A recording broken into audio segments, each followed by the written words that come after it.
আলহামদুলিল্লাহ। আচ্ছা মোহতারাম, ঘরের মধ্যে বিড়াল পালন করলে কোনো সমস্যা আছে কিনা, এবং বিড়ালের সাথে বিড়ালের মতো দেখতে যদি একটা কুকুরও পালন করে কোনো সমস্যা আছে কিনা? গুরুত্বপূর্ণ একটি বিষয়। সেটি হচ্ছে বিড়াল পালন করা জায়েজ, এটা হালাল। আল্লাহ রসুল সাল্লাল্লাহু আলাইহি ওয়াসাল্লাম বিড়াল খুব পছন্দ করতেন। আপনারা যারা হজ্জে গিয়েছেন, উমরায় গিয়েছেন, বাইতুল্লাহ যারা গিয়েছেন তারাও দেখতে পাবেন যে বিড়াল রয়েছে এবং বাইতুল্লায় ঘোরাফেরা করছে। ইভেন কাবা চত্বরের আশপাশেও কিন্তু বিড়াল দেখা যায়, হেরেমের চত্বরেও কিন্তু বিড়াল দেখা যায়, কবুতর দেখা যায়। তো এই ধরনের প্রাণীগুলো আপনি যদি লালন পালন করেন, যেহেতু হেরেমের মধ্যে বিড়াল ঘোরাফেরা করতে পারে, সেহেতু বাড়ির মধ্যে ঘোরাফেরা করতে পারে, কোনো সমস্যা নেই। মসজিদের মধ্যে বিড়াল ঢুকতেই পারে, এবং এই বিড়াল আপনি ঘরের মধ্যে যদি পালন করেন কিছু উপকারও রয়েছে। কিন্তু কুকুরের বিষয়টা সম্পূর্ণ ভিন্ন। আল্লাহ রসুল সাল্লাল্লাহু আলাইহি ওয়াসাল্লাম স্পষ্টভাবে বলছেন, সেই ঘরের মধ্যে প্রবেশ করবে না ফেরেশতা যে ঘরের মধ্যে কুকুর অথবা কোনো ছবি থাকে। কালবুন আও তাসাউরা, স্পষ্টভাবে আল্লাহ রসুল সাল্লাল্লাহু আলাইহি ওয়াসাল্লাম বলেছেন যে কুকুর এবং ছবি যে ঘরের মধ্যে থাকে, সেই ঘরের মধ্যে রহমতের ফেরেশতারা প্রবেশ করে না। অনেক সময় দেখা যায় যে বিদেশ থেকে 3 লক্ষ, 4 লক্ষ, 5 লক্ষ টাকা খরচ করে কুকুরের বাচ্চা কিনে নিয়ে আসে, তারপরে মুসলমানের বাচ্চা এই কুকুরকে লালন পালন করে ঘরের মধ্যে। এটা জায়েজ নয় আপনার জন্য। আপনি কি কুকুর চান নাকি আল্লাহর রহমতের ফেরেশতা চান? মনে রাখবেন, রহমতের ফেরেশতা যদি কোনো ঘরে না থাকে, সেই ঘরের মধ্যে ঝগড়া, ঝড় ঝঞ্ঝাট, মারামারি, হানাহানি এগুলো চলতে থাকবে। স্বামী স্ত্রীর মধ্যে মনোমালিন্যতা এগুলো চলতে থাকবে, কারণ সেই ঘরের মধ্যে বরকত থাকবে না।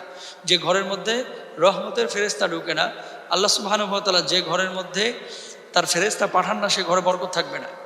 সুতরাং মৃত ব্যক্তির ছবি অথবা ঘরের মধ্যে কোনো কুকুর, এগুলো আপনারা রাখবেন না। এগুলো সম্পূর্ণরূপে ইসলামের শরিয়ায় নিষিদ্ধ। এখন কথা হচ্ছে, বিড়াল যদি রাখা হয় তাহলে কোনো সমস্যা আছে কিনা? বিড়াল রাখলে কোনো সমস্যা নাই। আবু হুরায়রা রাদিয়াল্লাহু তাআলা আনহু, তিনি বিড়াল পালন করতেন। এই জন্য আল্লাহ রাসূল সাল্লাল্লাহু আলাইহি ওয়াসাল্লাম তাকে বিড়ালের পিতা বলে ডাকতেন, আবু হুরায়রা। বিশ্বনবী সাল্লাল্লাহু আলাইহি ওয়াসাল্লামের কাছে কখনো কখনো বিড়াল এসেছে এবং বিড়ালকে আল্লাহ রাসূল আদরও করে দিয়েছেন। আমি তুরস্ক দেখেছি, তারপরে সৌদি আরবে দেখেছি, ওমানে দেখেছি, দুবাই দেখেছি, কাতারে দেখেছি, বহু দেশ আল্লাহ তাআলা নিয়েছেন। সে দেশগুলোতেও দেখেছি যে আপনার বিড়ালকে উন্মুক্তভাবে চলাচলে তারা সুযোগ দেয়, এবং এই বিড়াল মানুষের বাড়ির মধ্যে এমন কিছু কাজ করে যেটা বাড়ির জন্য কল্যাণকর। যেমন সাধারণত 6টি কারণে আপনার বিড়াল পালন করা উচিত। 1 নাম্বার, বিড়াল যদি বাড়ির মধ্যে থাকে, আল্লাহ রসুল সাল্লাল্লাহু আলাইহি ওয়াসাল্লাম যেহেতু তিনি পছন্দ করেছেন, সুতরাং রসুল সাল্লাল্লাহু আলাইহি ওয়াসাল্লামের পছন্দের প্রাণী আপনার বাড়িতে আছে। মানে আল্লাহর রসুল যে প্রাণীটাকে পছন্দ করেছেন, সেই প্রাণীটা আপনার বাড়িতে ফেরেশতা নিয়ে আসবেন। দ্বিতীয়ত, নবীজি সাল্লাল্লাহু আলাইহি ওয়াসাল্লাম যেহেতু পছন্দ করেছেন, আল্লাহর নবী যা পছন্দ করেছেন সেটা কিন্তু আল্লাহ পছন্দ করেন, তাহলে আপনাকেও সেটা পছন্দ করা উচিত। 3 নাম্বার, আল্লাহ রসুল সাল্লাল্লাহু আলাইহি ওয়াসাল্লাম ভালোবেসেছেন, তার মানে বিড়ালকে ভালোবাসা, এটা সুন্নাহ। যদি আপনি বিড়াল ঘরের মধ্যে রাখেন, একটা সুন্নাহ পালন হবে। আবার আল্লাহ রসুল সাল্লাল্লাহু আলাইহি ওয়াসাল্লামের ভাষ্য অনুসারে ইসলামিক স্কলাররা যেটি বলছেন, বিড়ালের লালা অশুদ্ধ না, বরং বিড়ালের লালা বিশুদ্ধ। তারা নিজেদের পরিষ্কার করে, কে? বিড়াল। এবং বিড়াল খুব শান্ত প্রকৃতির হয়ে থাকে।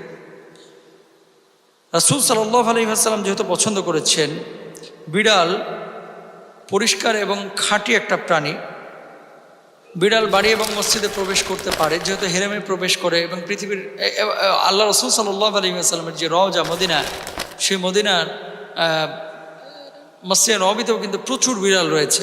এবং আমি নিজে দেখেছি আল্লাহ রসুল সাল্লাল্লাহু আলাইহি ওয়াসাল্লামের যে সবুজ গম্বুজ, যেখানে আল্লাহ রসুল শায়িত আছেন, রওজা মোবারকের উল্টা দিকে যে ফাঁকা জায়গাটা, এখানে প্রচুর বিড়াল ঘোরাফেরা করে। আমি এটা আমার নিজে দেখার কথা বলছি।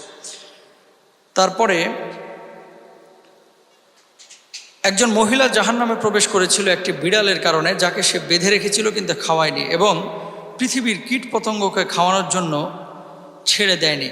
তার মানে বোঝা যায় যে এটা বুখারী হাদিস, কিন্তু বুখারী মুসলিমের হাদিস। মহিলা বিড়ালকে হত্যার কারণে সে জাহান্নামে গিয়েছে, অন্যায়ভাবে হত্যা করেছে, না খেয়ে মেরে ফেলেছে। আর বিড়াল যদি ঘরের মধ্যে থাকে তাহলে এমন কিছু কীট পতঙ্গ সে বিড়াল খেয়ে ফেলে যেগুলো আপনার বাড়ির জন্য ক্ষতিকর। এটা বর্তমান বিজ্ঞানও বলে।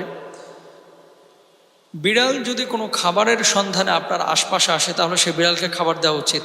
এটা সাহাবী রিদওয়ানুল্লাহি আনহুম আজমাইন তারা দিয়েছেন। এবং বিড়ালকে আপনি মধ্যপ্রাচ্যের অনেক দেশে দেখবেন, বিশেষ করে তারা তো প্রধানত রুটি খায়। রুটি সকালবেলায় কেউ যদি একটা খায়, রুটি তো অনেক সময় বড় বড় রুটি হয়, তো পুরোটা খেতে পারে নাই, অর্ধেক রুটি থেকে গেছে, তো তারা এই রুটিটা আবার জমিয়ে রাখে বিড়ালকে খাওয়ানোর জন্য এবং নির্দিষ্ট জায়গায় সেই রুটিটা রেখে আসে যাতে করে বিড়ালটা এসে খেতে পারে। আর আমাদের দেশের মানুষ অনেকে আবার মাছের কাটাকুটি রাখেন, এগুলো রাখবেন, কারণ আপনার এই উচ্ছিষ্ট মানে জিনিসটা থেকে আরেকটা প্রাণীর কিন্তু রিজিক হচ্ছে, এটা আপনার মাথায় রাখতে হবে। আপনি মাছের কাঁটা ডাস্টবিনে ফেলে দিচ্ছেন, কখনো কখনো কুকুর বিড়াল এগুলো দেখাও পায় না, এটা ডাস্টবিন ঘুরতে ঘুরতে একসময় পচে গলে শেষ। কিন্তু আপনার এই মাছের কাঁটাটা যদি একটা বিড়ালের মুখে তুলে দেন, মনে রাখবেন এই বিড়ালকে যে আল্লাহ বানাইছে আপনারও সে আল্লাহ বানাইছে, তো ওই বিড়ালের রিজিকটা আপনার উচ্ছিষ্ট একটা জিনিস থেকে হলো, আপনি সওয়াবের ভাগীদার হবেন, এবং আমি ইস্তাম্বুলে দেখেছি, বিশেষ করে ইস্তাম্বুলের মানুষ, বিশেষ করে তুর্কিরা বিড়ালের জন্য আলাদা একটা বাজেট রাখেন অনেকে। প্রতি মাসে যেমন আপনি বাজেট ডিভাইডেড করেন, ভাগ করেন, যে আমার ছেলের জন্য পড়ার খরচ এটা, আমার মেয়ের জন্য এটা, আমার জন্য এটা, আমার বিড়ালের জন্য এটা। এবং আপনি হয়তো মনে করতে পারেন যে মনে হয় বিড়াল সব বাড়িতেই লালন পালন করে, না, রাস্তাঘাটে যে বিড়ালগুলো রয়েছে এই বিড়ালগুলোকে তুর্কিরা নিজেই স্বপ্রণোদিত হয়ে তাদের বাজেট থেকে খরচ করে প্রতিদিন খাবার বিতরণ করে এবং এটাকে তারা সবের কাজ মনে করে। সুবহানাল্লাহ। এই জন্য তুরস্কের বিড়ালগুলো খুব আদরে হয়ে থাকে। এবং আপনি দেখবেন যে যখন মসজিদে নামাজ আদায় করছেন বা মসজিদের পাশে আপনি বসে আছেন, বিড়ালগুলো আপনার কাছে আসবে, আপনার সঙ্গে ঘেঁষাঘেঁষি করবে, আপনার কোলে উঠে বসবে, আপনার থেকে পালিয়ে যাবে না। এবং আপনি যদি খাবার দেন সে খুব মহব্বত করে সেই খাবারগুলো খাবে। তো বহির্বিশ্বের অনেক দেশই রয়েছে সওয়াবের নিয়ত এই ধরনের সৃষ্টি জীবগুলোকে তারা লালন পালন করে, আপনারা করার চেষ্টা করবেন ইনশাআল্লাহ তাআলা। তারপরে একটি বিড়াল বাড়ির ভিতরে খারাপ আত্মা এবং মন্দ উপাদানগুলোকে তাড়াতে পারে, অর্থাৎ শয়তানের ওয়াসওয়াসা, তারপরে বজ্জিনের আসর, এই সমস্ত জিনিস থেকে একজন মানুষকে এই বিড়াল রক্ষা করতে পারে এবং সতর্ক বার্তা দিতে পারে। বিড়াল যদি কাঁদে তবে এটি আশপাশের লোকদের কাছে একটি খবর বা সতর্কতা প্রদান করতে পারে। অনেক সময় দেখা যায় যে রাত্রিবেলায় বিড়াল কান্না করছে, সেক্ষেত্রে আপনারা কিছু দোয়া দরুদ পড়বেন এবং আপনারা কিছু আমলের মাধ্যমে এটা ধারণা করতে পারেন বা ধরে নিতে পারেন যে কোনো খারাপ কিছুর প্রভাব আপনার আশপাশে ঘোরাফেরা করছে, যার কারণে সে কান্না করছে বা সতর্ক করছে। এই জিনিসগুলো আমাদের বুঝতে হবে। এবং এই বিড়ালকে আমরা যদি লালন পালন করি কোনো সমস্যা নেই, কুকুরকে লালন পালন ঘরের মধ্যে করা যাবে না, তবে খাবার খাওয়াবেন।